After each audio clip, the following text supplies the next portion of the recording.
And now, here's the breakdown with Justin Hunte. What up, though? Jude, what's going on, sir? Shit, chilling, man. Big week for the BET Awards, BET Awards all week. All kinds of ruckusness going down here in Los Angeles. Drama. The biggest one that has been everywhere over the past couple of days has been Everyday Struggle. Now, this is the show with Joe Budden, DJ Academics, and Deska. It's on Complex. Okay. They had a station set up at the BET Awards on the red carpet, and they invited Migos for a brief interview. Kind of went left. We have a clip here if you want to take a look. Yeah, I love this clip. That's it, Joe. So that took place. Now, what this is Migos again, Joe Budden. They had some friction previously, not necessarily with Migos and Joe Budden, but with Quality Control and Joe Budden. Now, Quality Control is the management company for Migos, but also Lil Yachty. Okay. Lil Yachty was a guest previously on Everyday Struggle, all right, and Joe Budden was drilling him. I remember that shit. Like, he was asking him about his savings and how much you get paid. Right, whether he was in a 360 deal, yeah, what's his purpose, testing the kid on whether he really was happy. How can this kid be so happy? Nobody's happy. If you're happy, you got to be lying. It was kind of it was pretty aggressive. We have a clip, if we a real short piece of it, if to give people a piece of that if they're interested. But so that's the spillover. So QC, they're a management company, they're a collective, they all support each other. Apparently earlier in that day, before the red carpet, Joe Budden was at the mall, and Pierre is one of the owners and founders of Quality Control, along with Coach K. Apparently they had an interaction at the mall earlier in the day, according to Joe Budden. And during that conversation, P went up to Joe Budden and told him he needs to lay off Lil Yachty. Now, at the time, the way Budden describes it, he did not know that P was Pierre from Quality Control. He did not know that that was Lil Yachty's manager, management company, etc. So by the time he realized it, they had already been back on the red carpet again. So that's where the tension allegedly started between Joe Budden and Migos. And then what we see there is Migos sits down, and right before the footage started, Joe Budden reaches out to shake Offset's hand, who was the guy sitting closest to him. And they dap each other up. Joe Budden daps up Takeoff, who's the guy farthest away, the guy who they couldn't understand in that clip. Yeah. But when he reached out to dap up Quavo, who's in the middle, Quavo left him hanging. So that's why it looks like there's tension in the beginning. Is that on tape too or not? It's not on tape. Or at least if it is on tape, they haven't released that tape. But no one's seen that yet.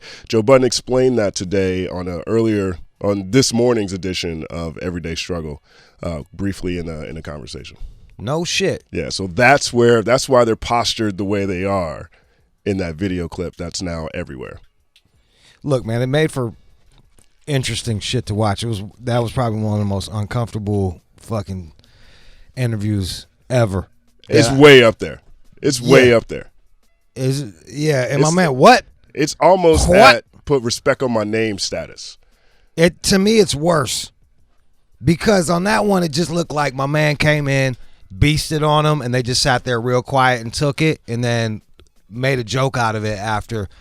That one was amazing to me. Like, hats off to the way they spun that, because they basically got punked on by Birdman and then turned it into a joke on Birdman. Right. Like, I've never seen that in rap before. So right. Like, kudos to them the way they spun that shit.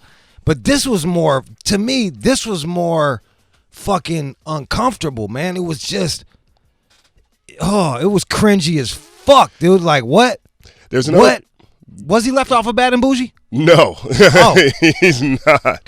But that's the thing. It's like, Takeoff is kind of the lesser known member of Migos, and I think that's kind of what Academics was getting at. He said he couldn't hear them. The red carpet's loud. They didn't have earpieces, so that's part of the reason why they were looking for clarity. But that makes sense, right? It does make sense. And Academics is new to this. He's a YouTube star. He has a really popping channel, but he doesn't have any industry reps. He hasn't been on red carpets. This is his first time meeting most of these people, so he's not quite sure how to move in these situations. I.e., in this situation, wrapping this up when it seems to be going left, or hey, we don't have that much time, we're on the red carpet, we got to keep this moving, there's other people going.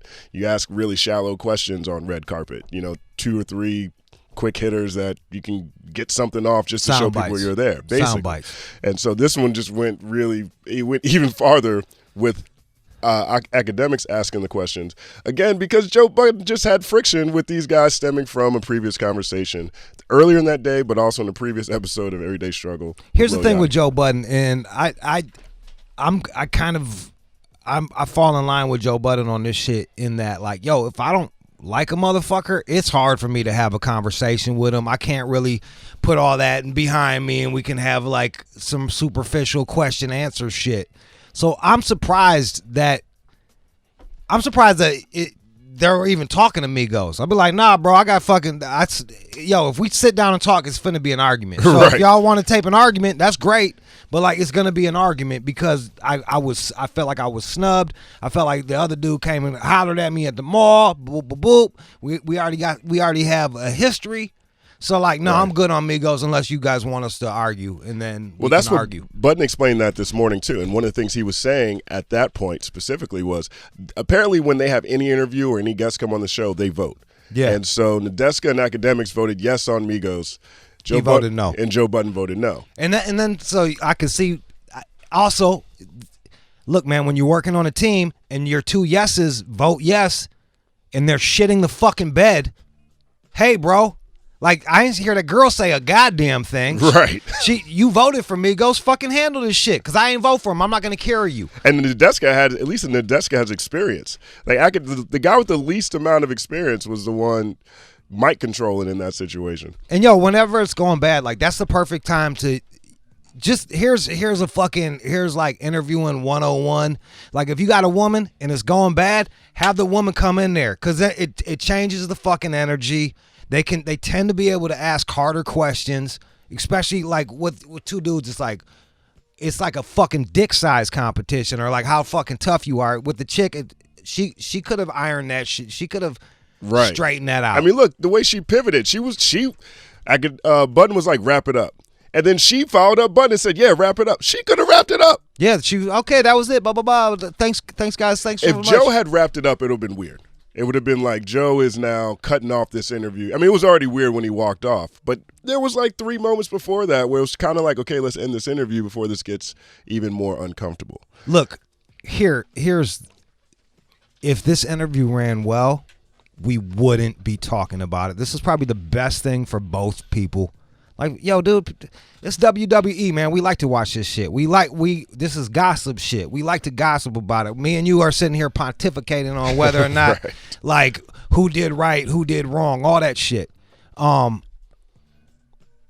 So it's probably good for everybody to avoid those situations. Man, they could have done it a little bit better. The woman could have wrapped that shit up. It probably didn't help that Buttons got frustrated, slammed the fucking mic down, dropped the mic, but it sounds extra loud when he's dropping the fucking mic, walks off. People are saying that was unprofessional. It was disrespectful. Budden admitted that today. And yo, dude, super disrespectful. And the crazy shit was this: that was the first layer. Then there's layers to this shit. Bro, Migos looked like their feelings was hurt when Buttons got up and fuck it. They was like, oh, like they look kind of like. You think so? You think that they look like? I mean, I know. Go back to my man. They have colorful shirts on, but I don't know if they look like their feelings were hurt. Look, bro, when my man disrespected them, they didn't look like they were okay with that shit. Let's see. Let's take a look at this again. When he gets up and. Because ever since when you were in jail, even though you might say that's how you describe it, feelings hurt. I don't know if I describe it as feelings hurt. Well, how would you describe it? I describe it as fed up. Because again, that's Quavo. That's the one apparently who didn't dap up Joe Budden in the beginning. Right. Again, there's still tension between what happened earlier in that day, but also what happened with Lil Yachty when they tried to when Budden was attempting to son Lil Yachty on Everyday Struggle. So he seems like the one that he didn't attempt to son Lil Yachty. He did. He did son Lil Yachty. He did son. He did son. And look, and here's the deal. True. Like this is shit Lil Yachty should know, bro. Like you should be about your business. One thinks we've seen a track record of fucking artists getting fucked over since the fucking 30s. You know what I mean? Like, yo, Yo, come to Michigan, bro. You'd be like, oh, he used to be in the Spinners, and now he's fucking, he's at the gas station. You know what I'm saying? Like, Right. So like, we have a long track record of this shit. Like, my man should know his fucking 360. He should know his deals. He should know where his money's coming from. That's what grown-ups do, and he's making grown-up money. So Joe wasn't wrong with that. Perhaps he was a bit aggressive. So yeah, he sunned them. Here's something else, bro. Yeah, I think Joe did everything right. I don't disagree with anything Joe did. Even down to this situation, I'm not sure I disagree with what this is. If I come in your house, I'm gonna pay you respect. If I come on another show, I'm gonna pay everybody respect. Or I'm not gonna come on the fucking show. Or if I do, if I disrespect somebody, that's a shot fired already. Right. By not shaking Joe Budden's hand, you've already started a fight. Right. Let someone come onto my fucking show and diss me before we even get on the mic, bro. Might not be a show. You might not even get on the mic. You might get kicked off the air. You know what I mean? That's the truth. I mean, and people, get so caught up in star power.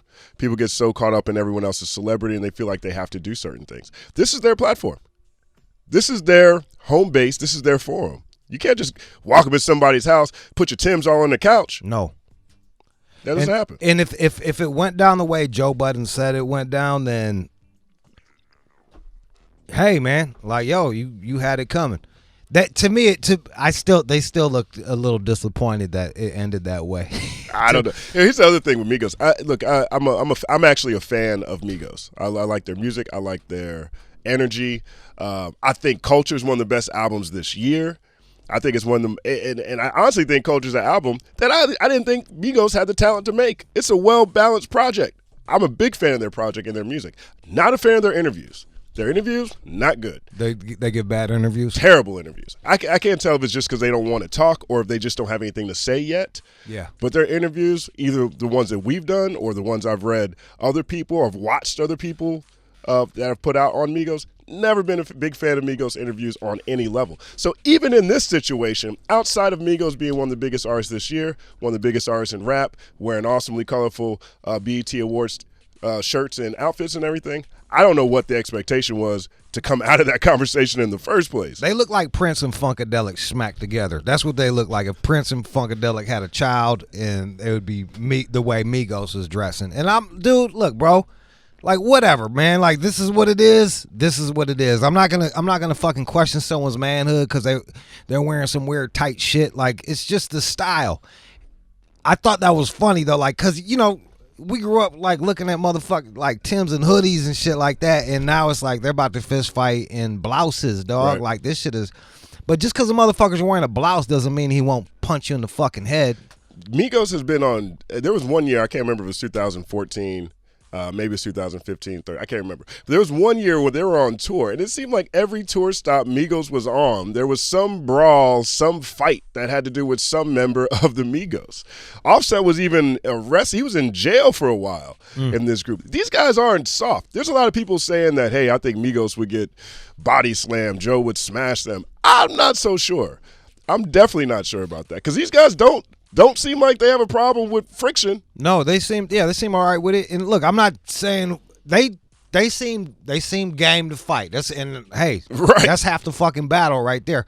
I went to England. I remember going to England back in the day, and all the motherfuckers were wearing some tight ass nut cruncher tracksuits, but like those were the killers over there. So they might have looked lame to me in my American eyes, but I was like, oh, that's what the killers look like over there in England. Let me fucking leave them cats alone. Conan the Barbarian, he just had draws and a sword. Yeah. Yeah, and you can't be judging books by their cover. Cannot do that. No, sirree. Yo, the Romans butt fucked each other before they went and fought the goddamn barbarians. Right. So there you go. You might go ahead and sleep. You might lose an eyeball. Yep.